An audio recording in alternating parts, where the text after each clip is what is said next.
Hi Beshies! Naghahanap ka pa rin ba ng magandang blouse na pwede mong gamitin sa office or pwede rin sa mga pang-formal na okasyon? Kagaya ng mga kasal, pwede sa binyag, or pwede gamitin sa church, diba? So napakaganda na naman mga Beshies itong nabili ko, itong blouse na ito, kasi pwedeng gamitin kahit saan. At ang isa sa mga nagustuhan ko dito ay napakalamig yung tela niya, hindi siya mainit sa katawan. Kaya naman kahit mainit yung panahon sa labas, pag ito yung sinuot ko, kahit papaano hindi siya yung sobrang mainit sa pakiramdam, kundi malamig nga yung tela nito, kaya okay lang siya, okay lang nakalugay yung buhok ko sa labas, diba? So yun mga beshes, kung pang formal, pwede nga sa mga formal na okasyon, pwede nyong gamitin. Check nyo lang yung yellow basket natin, ayan, para makabili din ng ganitong blouse. And ang murang-mura ng mga beshes ko ha, na siya, kaya lang kasi sa akin minsan gusto ko lang yung akatakin yung side. And ito mga beshes, pwede nyong partneran or pwede nyong i-partner sa mga shorts, ayan, pwede rin sa mga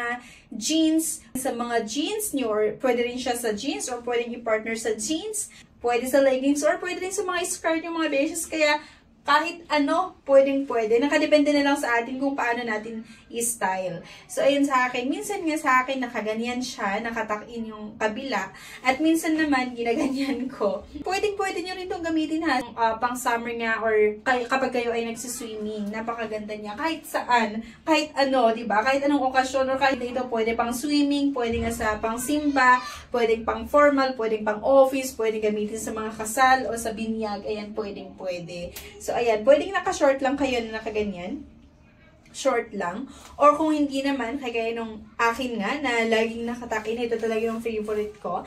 Ang height ko lang ay 5 nga, 5'0". And then, yung kilo ko ay naglalaro sa 64 to 65. So, ay medyo malaki tignan or medyo chubby. Pero, ayan, napakaganda pa rin yung fitting niya mga mi. Ayan, medyo nakakapayat din siya tignan. Ayan, so kahit saan nga natin i-partner, pwede. Kaya check nyo na yung yellow basket natin.